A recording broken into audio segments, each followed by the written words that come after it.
Welcome. So glad that you all have joined us today for this fascinating conversation. I'm thrilled to welcome you into the room. And as the room is populating in, I'm going to introduce our speakers and say a little bit more about our topic in a moment. But I wanted to note that this webinar is a part of a series. The series is called Brown at 70, The Unfinished Journey Towards Educational Equity. It's the first webinar was that last week, the week before, on January 27th. That was about progress, pushback, and policies that matter. So kind of general context setting. The conversation today is focused on the topic, the importance and scarcity of Black teachers. On February 21st, we'll take up the topic of has desegregation worked? And then on March 10th, we'll lean into Black education and the pursuit of democracy. Really exciting set of conversations. And again, I'm really looking forward to the conversation today. I want to acknowledge that these webinars are co-hosted by the Learning Policy Institute and the Spencer Foundation, and are also co-sponsored by the California Association of African American Superintendents and Administrators and the National Coalition on Education Equity. The webinar series is based on a book that came out early this year called Equity in Education Since Brown versus Board of Education. Where do we go from here? That is both a reflection back on how we got to where we are today, and then what does it look like to move forward in a positive direction with respect to policy progress and Black education. So I encourage you to get the book. I believe it's open access. The QR code is there. Will take you straight to the website. Wonderful. Okay, let's get into it. I'm going to offer a few framing remarks. I'll introduce our panelists, and then we'll get right into the conversation. There may be no more important issue today in education than the issue of diversity in the teaching workforce, and specifically the presence of Black teachers. Really excited to hear the insights of our amazing panelists, who I'm going to introduce in a moment, but I wanted to open with a few words. Just by way of kind of framing our conversation today. The first is just to note that the issue of the scarcity of Black teachers isn't just about demographics, right? It's about the really unique impact of Black teachers on the learning and lives of Black students and of all students. And you'll hear more about that as the presenters do their thing. Our goal is public schools that work for all students, and we can't continue to leave so much underdeveloped promise and brilliance on the table. That is why we're particularly concerned with the scarcity of Black teachers. The underrepresentation of Black teachers isn't just an issue of people not choosing to go into teaching, right? It's a product of history and of policy, which we'll also get into through the conversation. These webinars are intended then to be both informative. We'll all learn something we didn't know before we logged on, hopefully, but also useful. Our hope is that you'll leave here with some clear ideas about how to move forward in the role in which you sit towards this important issue. And finally, I want to recognize the chaos and fear and anxiety in the moment in which we sit. In many ways, these are unprecedented times, at least in my lifetime, of regressive and inhumane policies and an effort to walk back our progress as a society on equity. And I'm so grateful then to be here with you all today. We get to be together to remember that people matter, that students matter, that Black students matter, that we have to stand tall in our values, and that this moment requires of us both wisdom and courage. And so with wisdom and courage, we lean into this conversation today. So I'm going to introduce our speakers. They will each speak for about 5 minutes, and then we'll open it up for some conversation among the panelists, and then we'll invite in your thoughts, questions, comments. We really do want this to feel both generative, so the conversation goes in the direction that you want and need it to go today, and led by the questions that you all have. Our first speaker is Professor Gloria Ladson-Billings. Professor Ladson-Billings is a researcher at the Wisconsin Center for Education Research and Professor Emerita and former Kellner Family Distinguished Professor at the University of Wisconsin-Madison. She is also past president of the National Academy of Education and of the American Educational Research Association. She is for sure education research royalty. Ladson-Billings research examines the pedagogical practices of teachers who are successful with African American students and the applications of critical race theory to education. She has received more honors than I can name here and is a fellow of the American Academy of Arts and Sciences and the British Academy. Welcome, Gloria. Thank you. Our next speaker will be Professor Travis Bristol. Professor Bristol is an associate professor of teacher education and education policy in Berkeley School of Education and, by courtesy, the Department of African American Studies. He's also the faculty director of the Center for Research on Expanding Educational Opportunity. Dr. Bristol explores three related research strands. One, the role of educational policies in shaping teacher workplace experiences and retention. Two, district and school-based professional learning communities. And three, the role of race and gender in educational settings. He is a prolific scholar and has published widely and has received numerous awards and grants. Welcome, Dr. Bristol. Thank you, Dr. Nasir. And third speaker will be Desiree Carver-Thomas. Dr. Desiree Carver-Thomas is a senior researcher and policy analyst at the Learning Policy Institute, where she co-leads LPI's educator quality team. Her work focuses on how educator quality, teacher diversity, and leadership development can promote equitable opportunities for teaching and learning. She also leads LPI's Racial Equity Leadership Network team. She is a former teacher and has worked with numerous districts to implement the full-service community schools initiatives in several cities. Welcome, Dr. Carver-Thomas. Thank you. And last but certainly not least, we are joined by Dr. Tia Madkins. Dr. Madkins is an assistant professor at the University of Texas at Austin and a former elementary school teacher. Dr. Madkins conducts qualitative and mixed method studies of how educators understand and respond to equity issues to transform PK through 20 STEM learning environments in the US, Brazil, and South Africa.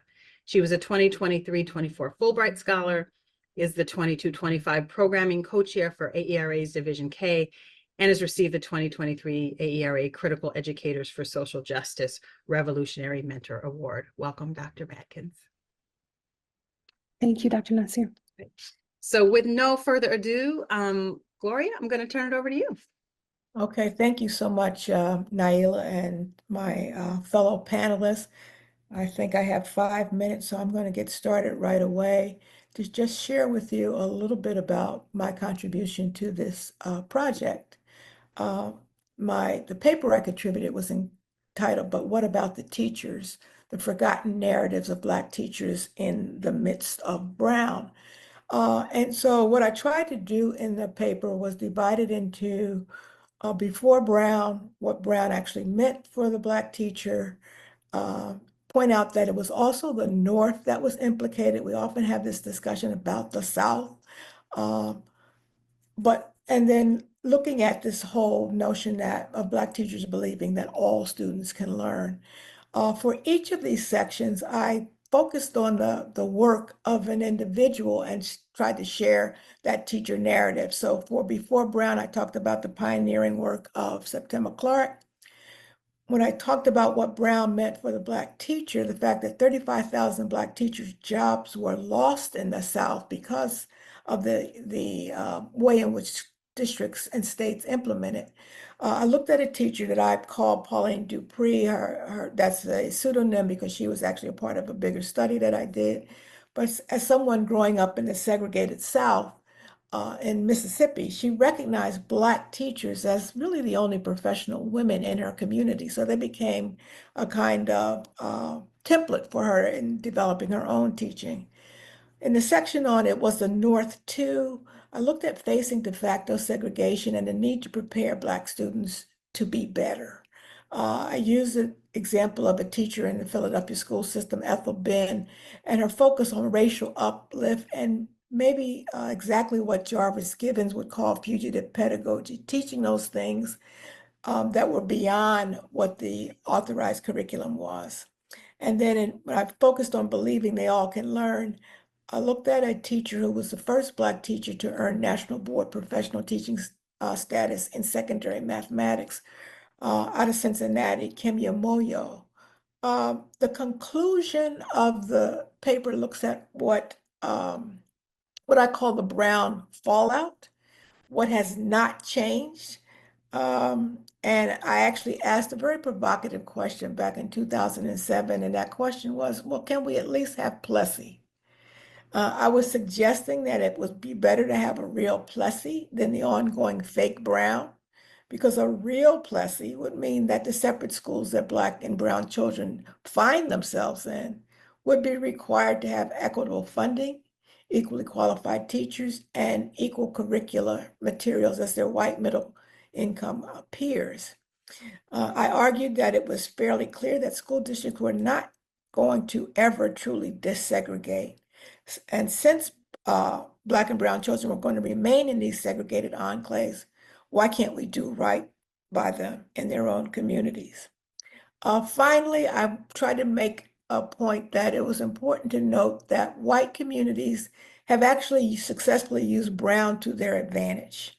And I go into the discussion of the Pick's decision, parents involved in community schools versus Seattle public schools, and the McFarland versus Jefferson County, which is a Louisville decision that literally turned Brown upside down and underscores the late Derek Bell's insistence that there'll never be a civil rights decision that does not advantage white people. Um, I contend that Black teachers understood that they were perceived to have no standing when it comes to making decisions regarding the education of Black children. They knew that their jobs were in jeopardy when Brown was decided, but if it meant that Black children would have better opportunities, they were willing to make that sacrifice. The role of Black teachers cannot be overstated in the history of the education of Black students.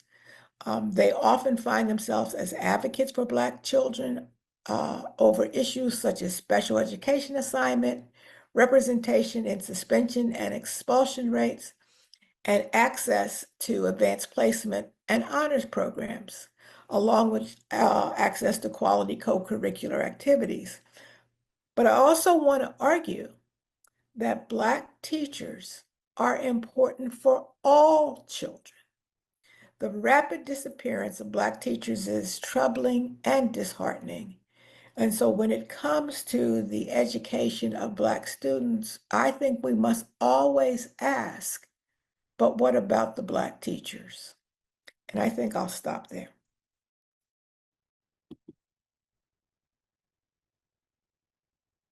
And I think we're going over to Travis. Sorry, I'm supposed to be handing off to Dr. Bristol. Sorry.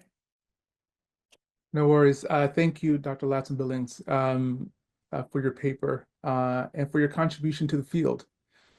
Um, the the paper that Desiree and I wrote, I'll talk about the first half. And the first half is in many ways a response to a seemingly rhetorical question.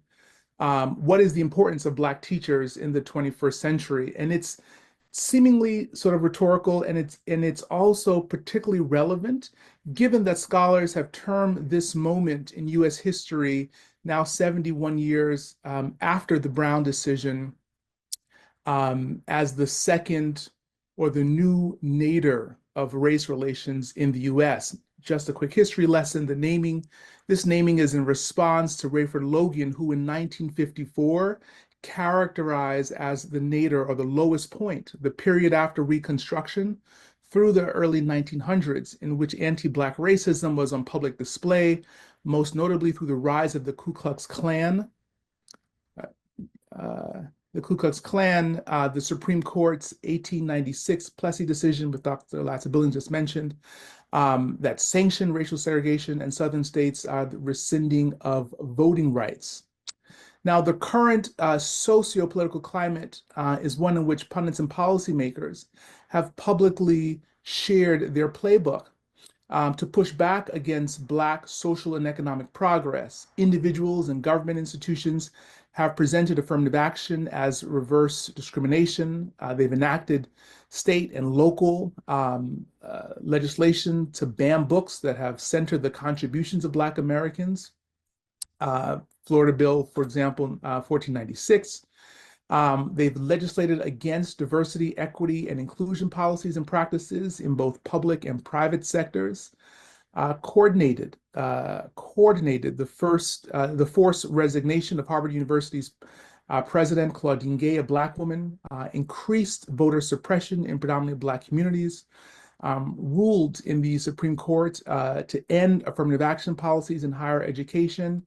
And there is this rise in this present moment of a kakistocracy, right? Or a government that's run by the worst, the least qualified, and the most unscrupulous citizens. I encourage you to look at the upcoming cover of Time magazine because that accurately captures this moment that we're in, a kakistocracy. Now, these examples are clear and are present indications that we are in a second nadir of race relations. And amidst all this, Black teachers were often community members whose clarion calls about the assault on Black Americans' lives and liberties have spurred a generation of Black students to demand that this country live up to its sacred promises. Researchers have long documented the impact or the transformational role that skilled and caring Black teachers have on Black students' lives. This is a point that Dr. Latson-Billings makes previously, as well as in this series. Historians have described how Black teachers and administrators in segregated schools before the Brown decision supported and prepared Black students to navigate a society that was hostile to their very existence. Specifically, this piece by Dr. Vanessa Soto Walker. A similar body of research has underscored the importance post-Brown of Black teachers and their success on Black students in the North during what continues to be de facto segregation, right, post-Brown. And this research, often centered in urban centers, describes how Black teachers, like their Black peers in the South, created learning environments that supported their Black students' academic success and social and emotional learning. And I think it's also important that this work of Black teachers post-Brown continues across the work of several organizations like the Black Teacher Project, the Black Teacher Collaborative, like the Center for Black Educator Development, and through two initiatives with the National Center for Teacher Residency and the National Board for Professional Teaching Standards that are working specifically to increase the number of Black teachers post-Brown. I will turn it over to my colleague Desiree to talk a bit more about some of the quant research that we identified in our paper. Thank you, Travis. Great. So I will be talking about some of the quantitative studies that have been conducted on the impact of Black teachers. And these are studies that have been conducted over decades, and the research is clear. The body of research consistently shows the impact that Black teachers have on students. So through this research, we see increases in gains in Black student achievement, reading and math scores, both at the elementary level, but also long-term gains through high school and beyond. There are studies showing that Black teachers have high expectations of Black students, including expectations that their students will enter and complete college.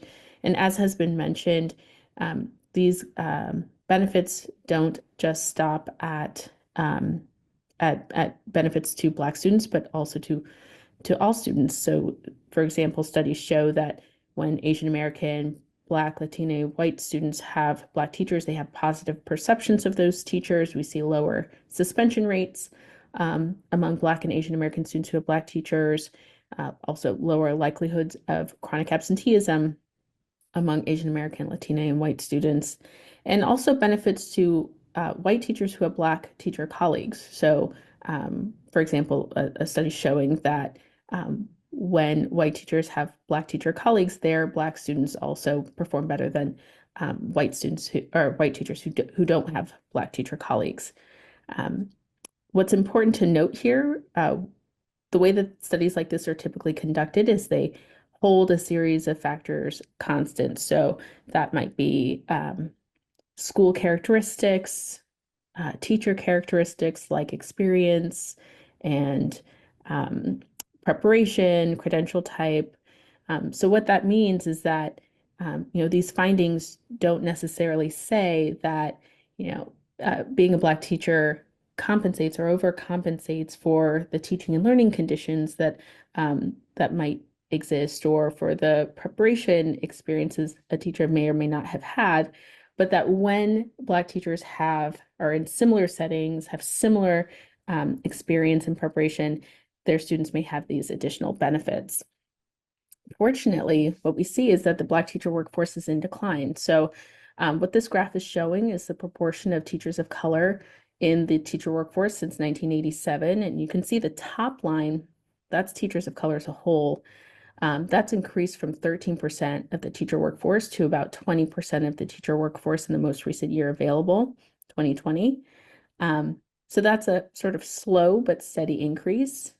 However, the line below, the dark blue line below, that's Black teachers who have declined in the teaching population from about 8% of the workforce in 1987 to just about 6% of the workforce in 2020. And then when we look at that population in comparison, in context, we can see that Black students make up about 14% of the US population. 13% of the US population, working age population, is Black. And then when we look at novice teachers or first year teachers, that's just 7% Black, and then 6% for all teachers. So Black teachers are severely underrepresented, and this is also a growing problem. So it's important to think about what could be contributing. So a contributing factor could be the turnover rates among Black teachers. So this is data from the National Teacher and Principal Survey. It's a national survey of teachers in the US. And what this is showing is that Black teachers are more likely to move schools or leave teaching compared to all other teachers. And this is a statistically significant difference. So about 20%, nearly 20% of Black teachers left their roles between 2021 and 2022.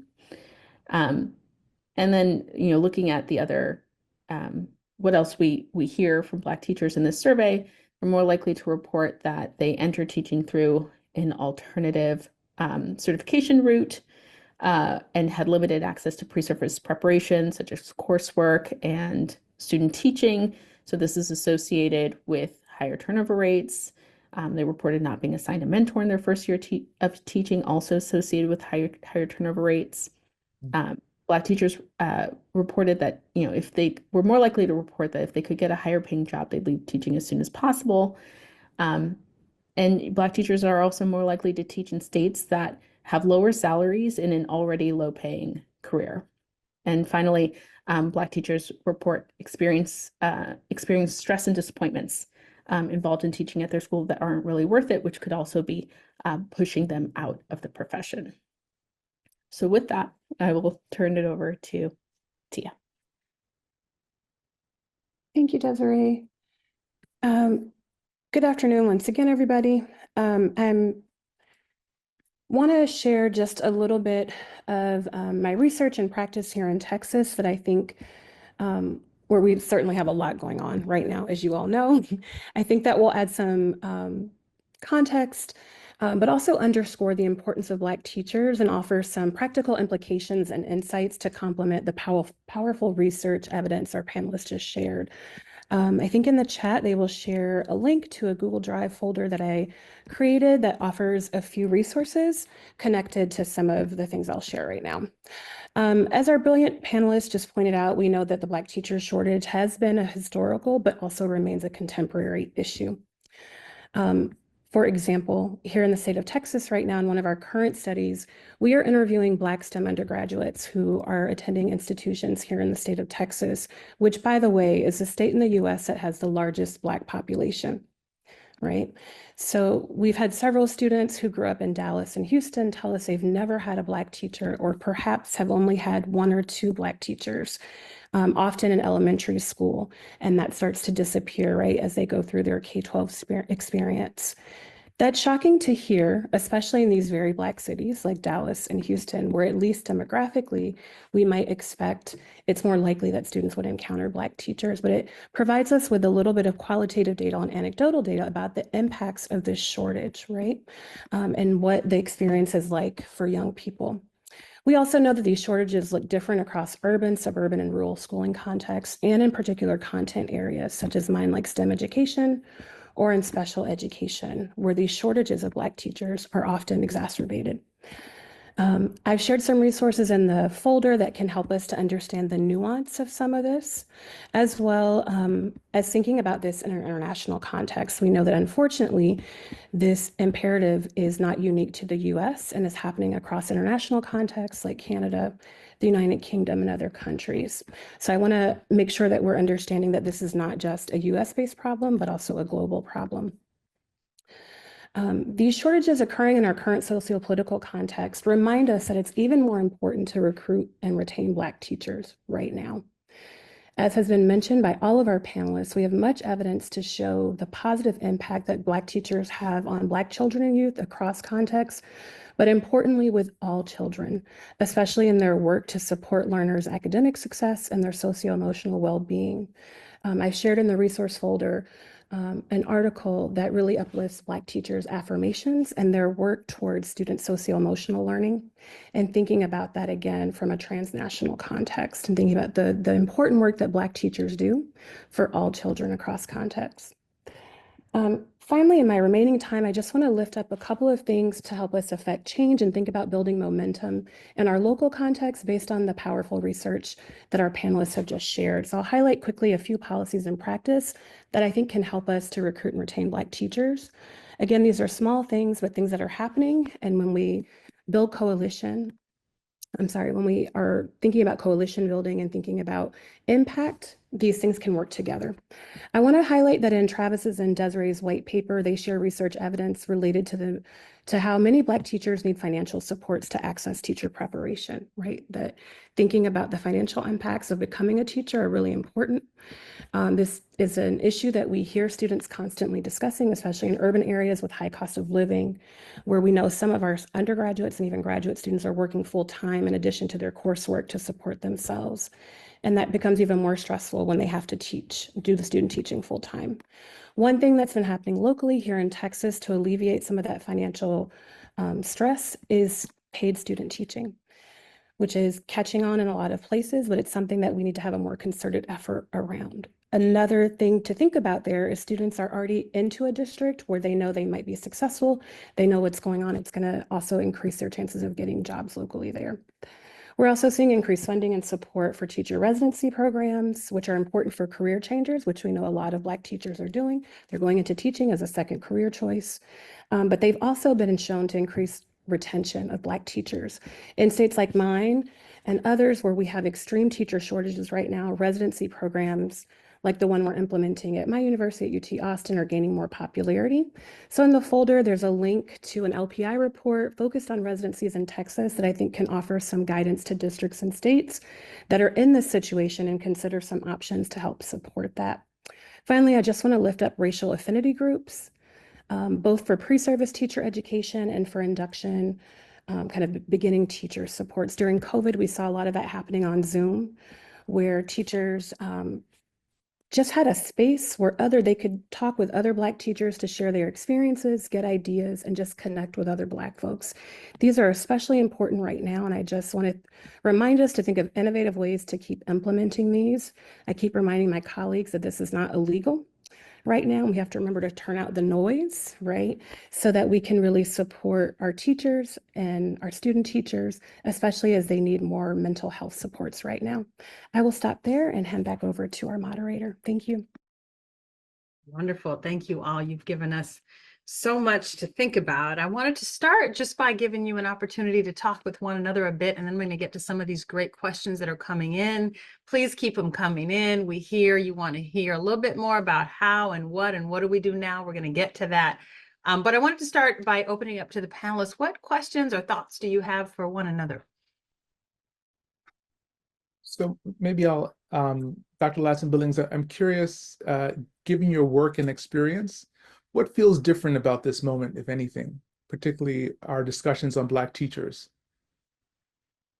I think the challenge, of course, and we haven't talked about it, I do talk a little bit about it in the paper, is the changing landscape of schooling.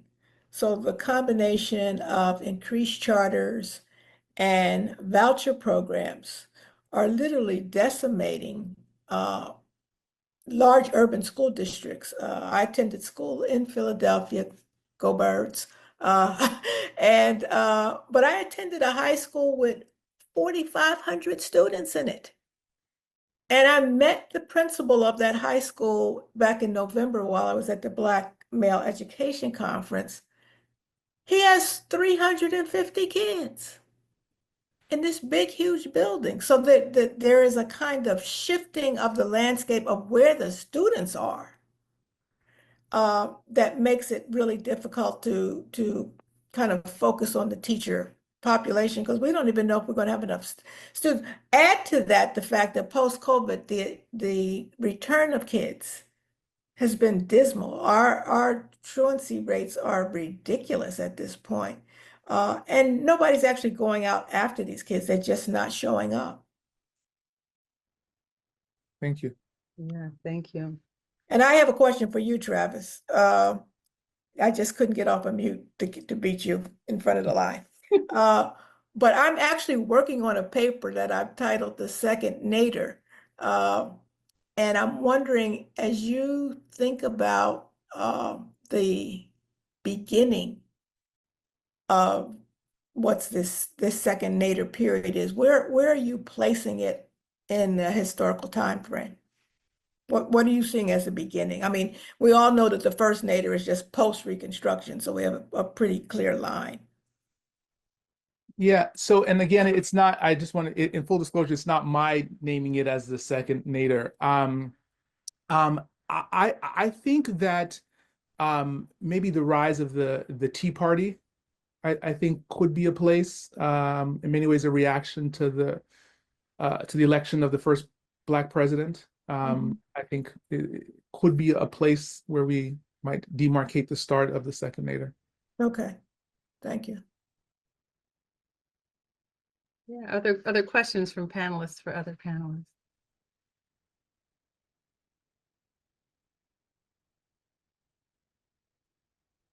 Well, Tia, go okay. ahead. So as someone, I'm in California. I mean, clearly California is a, relatively progressive state relative to its peers.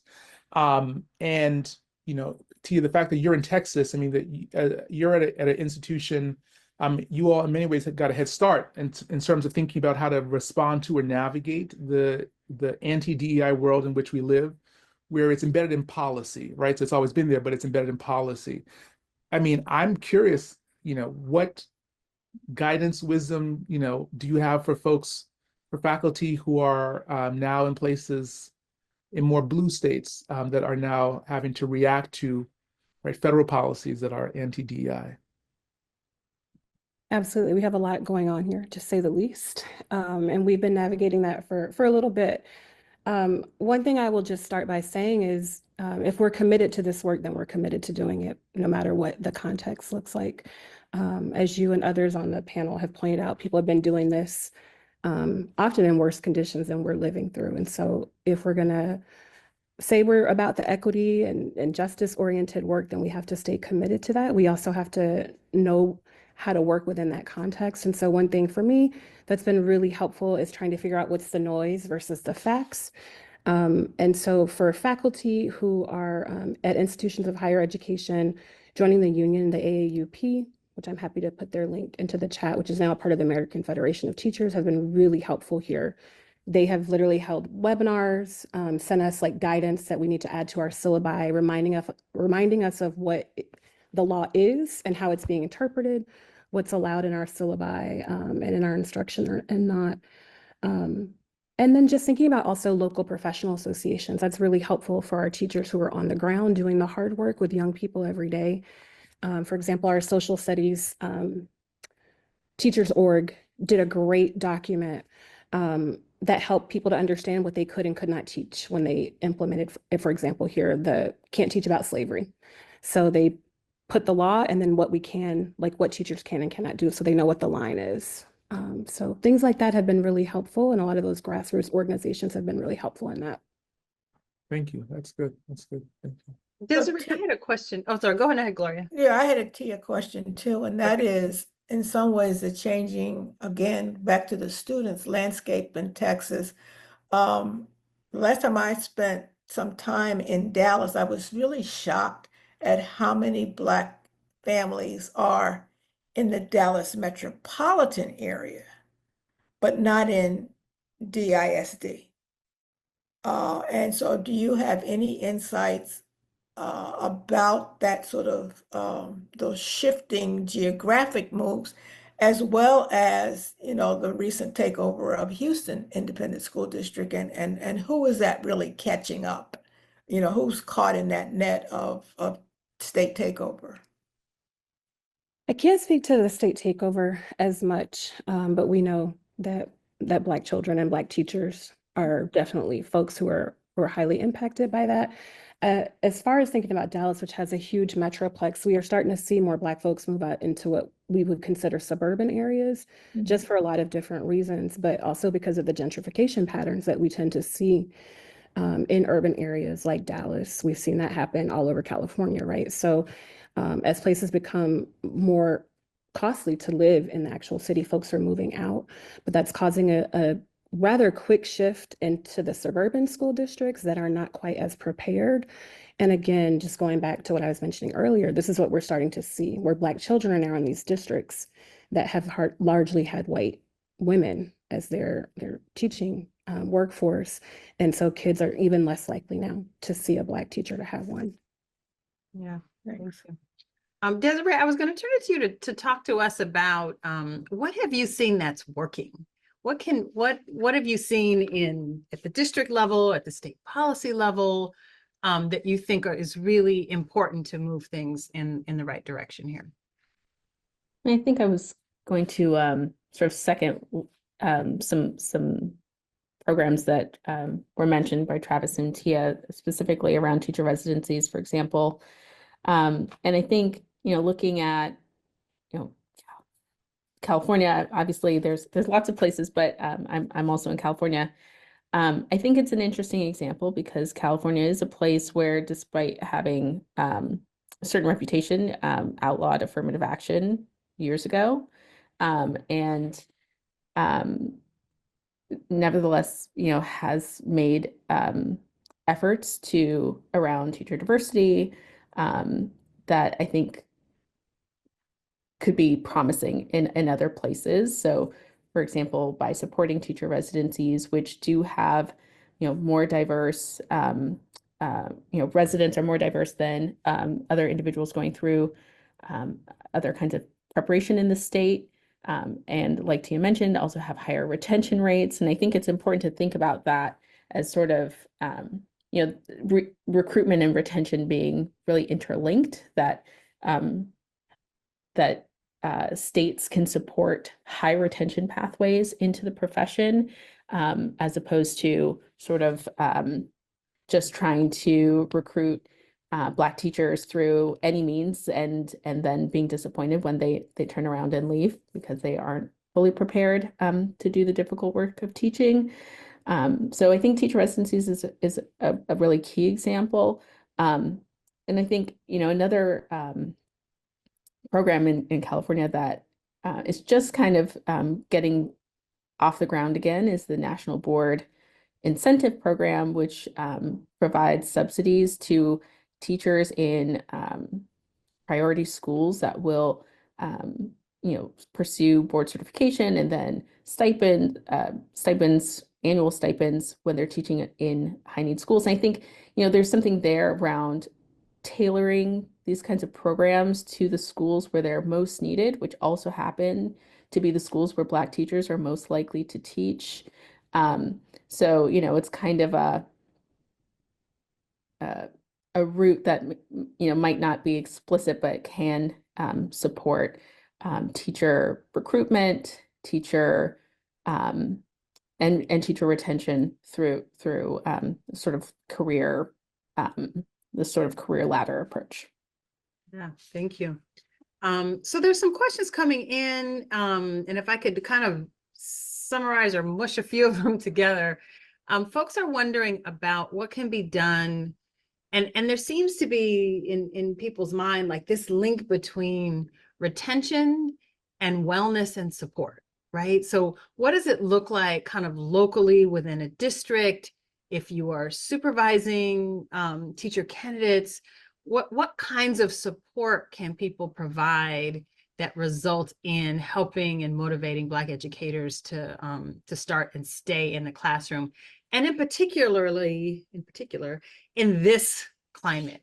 So what's needed at the district and school level and anyone can jump in on this.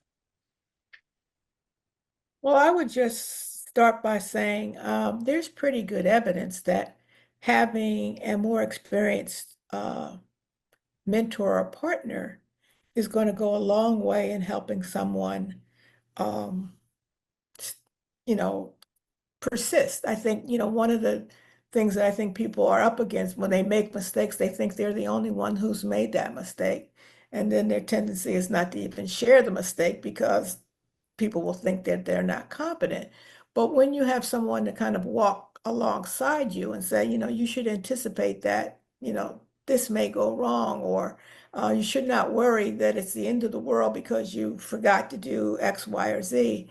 That's really very helpful. I mean, that's probably true in most people's work lives, that when they have someone who is more experienced, who can guide them, who can both support them, but give them honest feedback, they're much more likely to both grow in the profession and to stay in it. Yeah, thank you. Other thoughts on this question, Travis? So I think what I would add is that we know there's evidence and there's research that teachers do not leave their students, they leave their principals. So the primary driver for teacher turnover in schools is actually the school leader.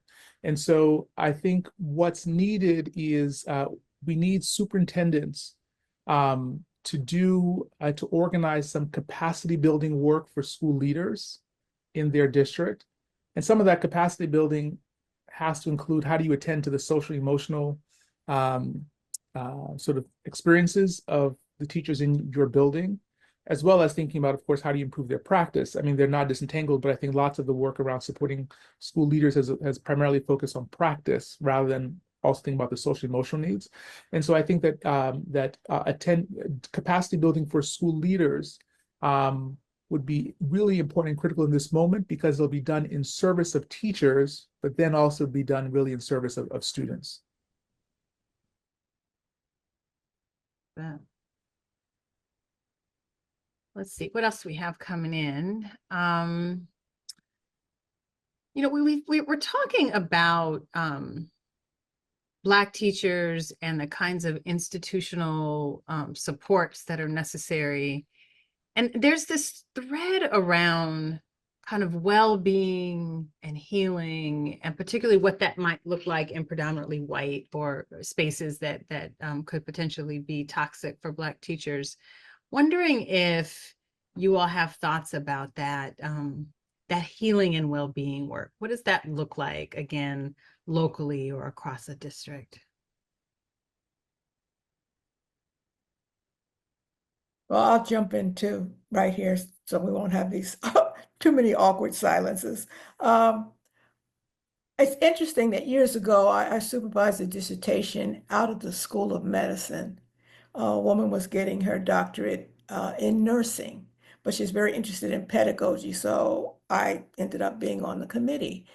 And her question had to do with how are Black women receiving health education and information concerning breast cancer.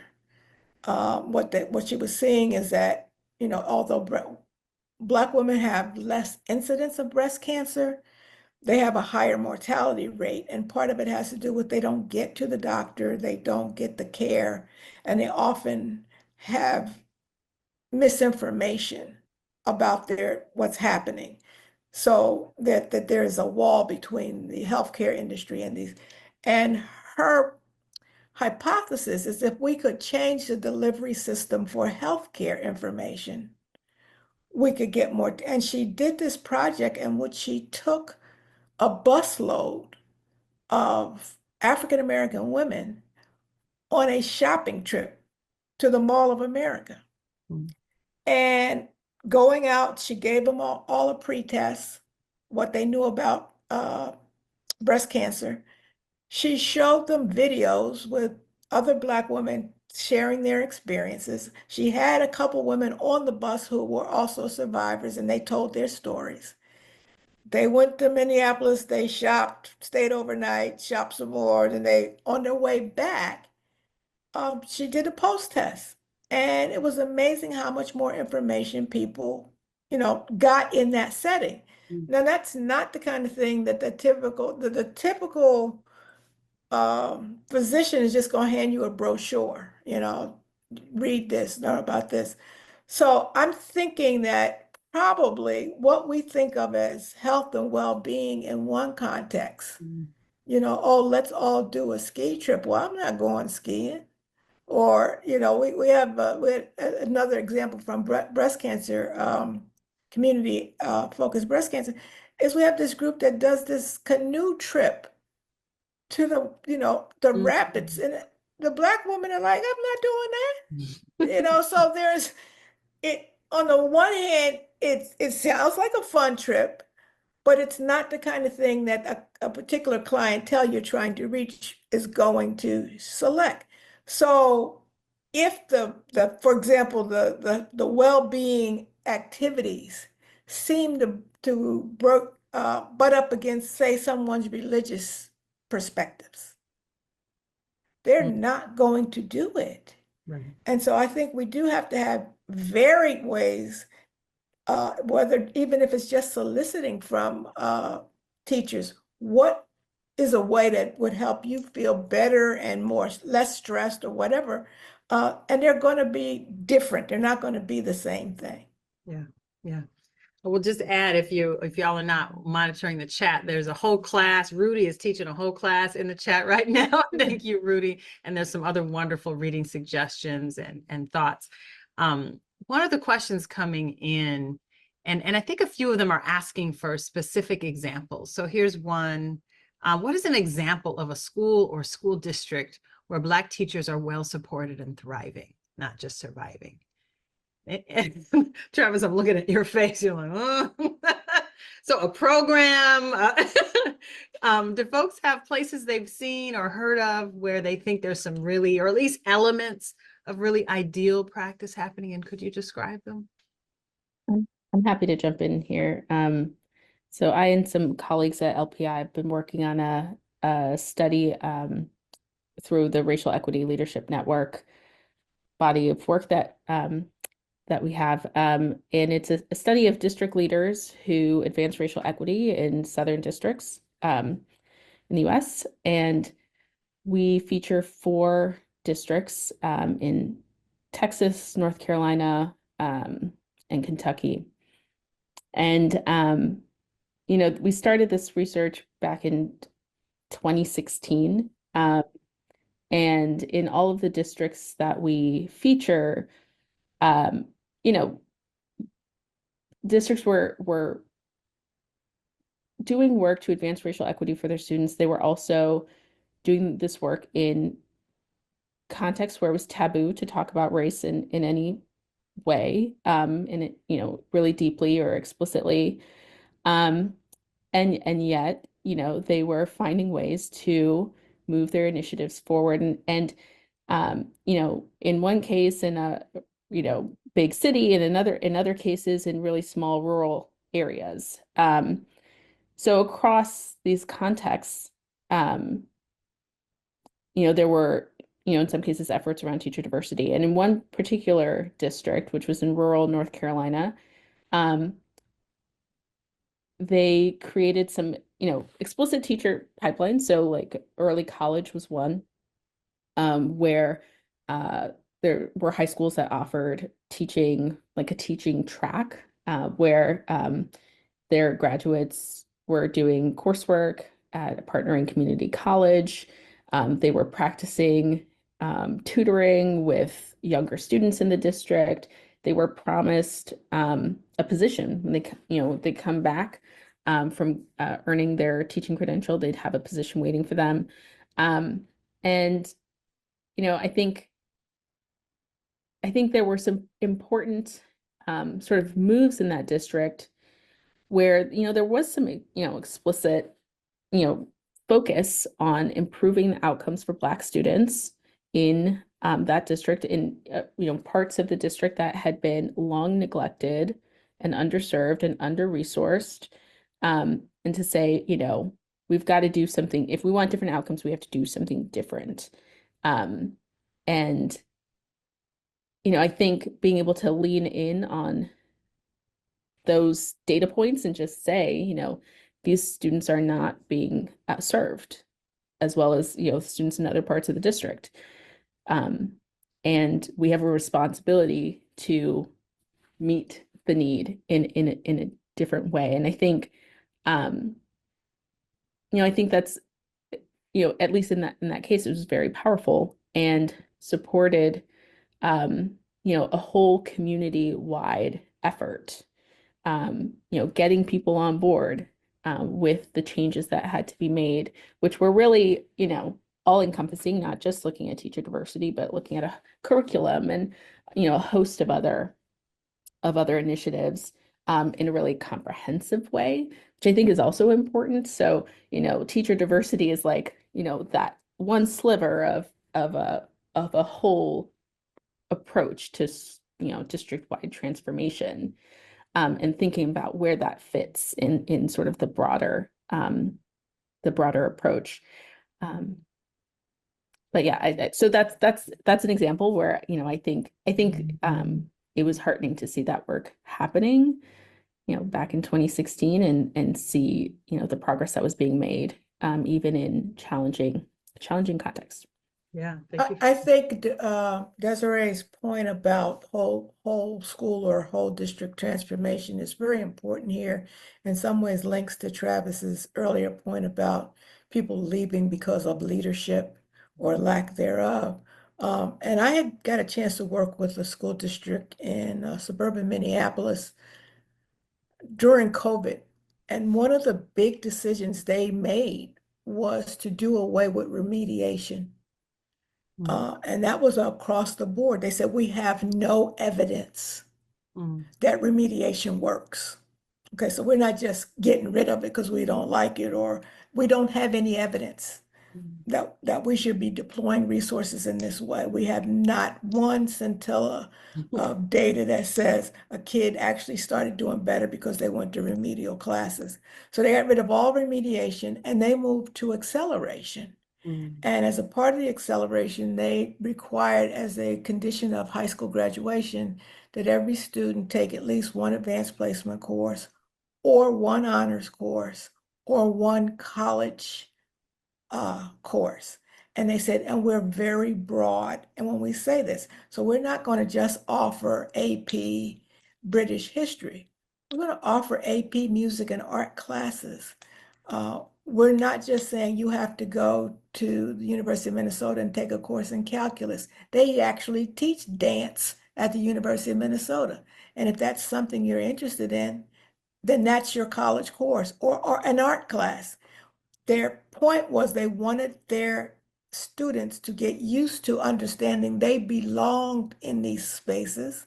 And it really did create quite a push for changing the culture of their district. Now, it's a small district, but I thought it was a very bold move to literally flip it from remediation to acceleration.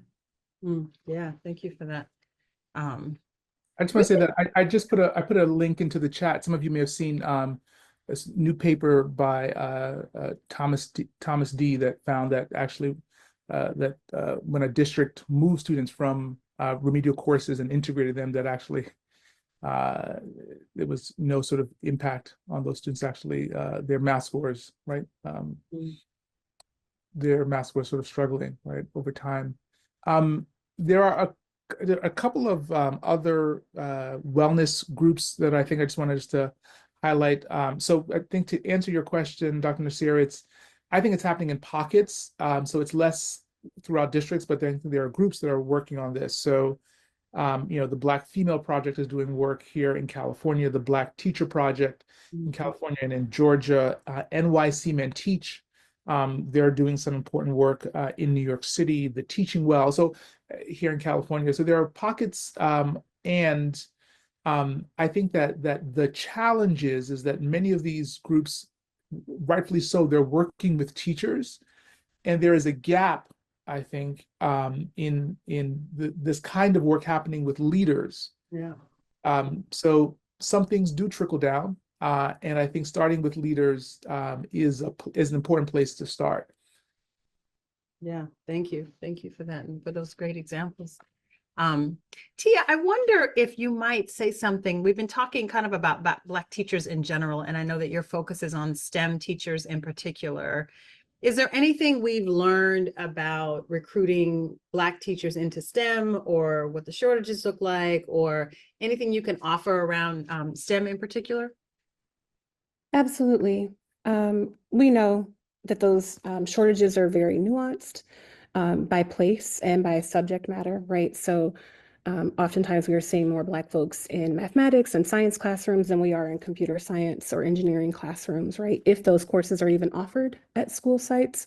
I think one thing that we see constantly, both like when we're out in the field, but also in the research evidence, is that Black teachers are wanting to engage culturally sustaining and responsive pedagogies in those spaces, particularly in STEM, but are receiving very little support to do that, either in their pre-service teacher education program or wherever they've been trained to teach, or in their local districts. And so thinking about providing those kinds of professional learning opportunities, particularly in STEM, in special education classrooms, right, where people are needing support on they have the cultural knowledge, but we all need support on how to link that to what we're doing with kids in real time in classrooms. And so I think that's really important for us to consider if we want to retain Black teachers and support them in teaching the ways that they want to teach. Yeah, thank you for that. Really, really important. We have about 3 minutes left. Any final thoughts before we close this afternoon? Okay, then I have a final quick round question.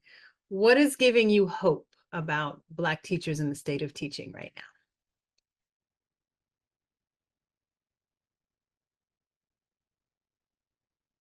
Well, I would just always pull on the history.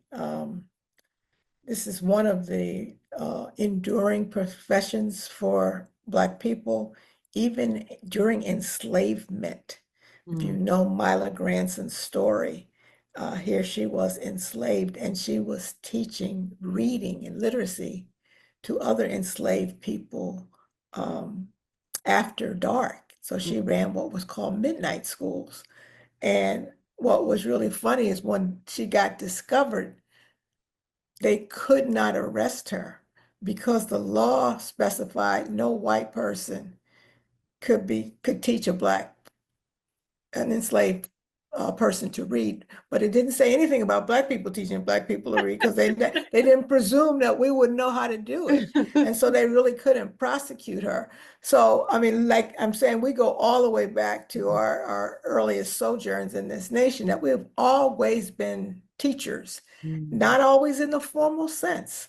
Many of us, learned to read because we had a really good Sunday school teacher, who didn't have any kind of credential or anything, but was persistent with us.